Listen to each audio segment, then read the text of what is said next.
Let's go to, we can go to Max 1. I want to show you the one spot that I'm most concerned with right now. Let's go to Max 1. That's 2. We can go to 1.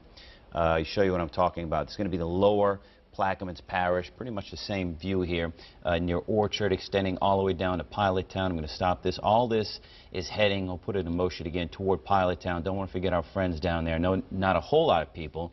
There are some people going down there. There's some commerce that's happening, ships and boats and tugboats.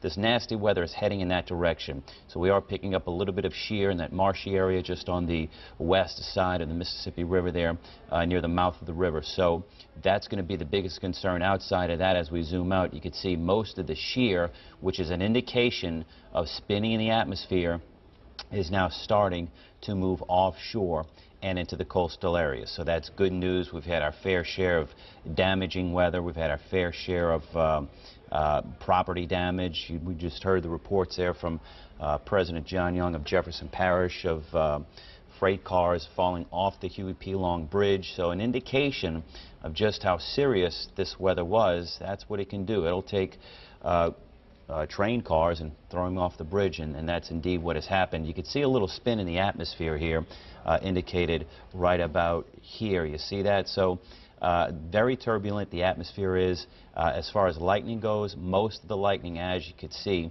is centered again pushing off into those coastal areas. So that's good news. That's starting to move out. The weather toward the west starting to clear out slowly. If you've been on social media, have you seen lightning strikes in Baton Rouge? I mean, thick lightning bolts. Baton Rouge starting to dry out a little bit. We had a couple of lightning strikes here and around the city. So once again, the good news, the weather is moving out. We're not quite out of the woods yet because we are under a still under a tornado warning now for the next few minutes here. Flash flood, I'm sorry, let me put up some more current data here. So we've got a flash flood watch that's going to remain in effect until 1 o'clock. That's going to stay in effect until 1 o'clock. And then the yellow, of course, that's the tornado watch. That's going to stay in effect until 1 o'clock as well. So the thinking is that the National Weather Service believes that we're going to be at least under a threat for still some heavy rainfall and the potential for some severe thunderstorms till about 1 o'clock, till the rest of this area moves out. And notice down toward the south, now moving into parts of Lafourche Parish, started picking up a little bit of bowing.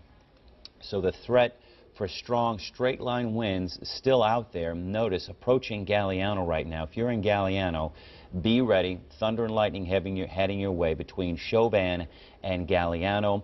Damon was mentioning this earlier, near La Rose, Galliano, up and down Highway 1, and extending all the way down to Grand Isle. So you're about to get another round of some heavy rainfall. Is it tornadic? We'll pull up any shear. We're seeing a little bit of shear values popping up, but nothing like what we were seeing before. You can see those splotches of green indicating shear. And again, once again, just to explain shear, not to get over technical, that's when the Doppler radar is indicating a spin, some sort of spin in the atmosphere.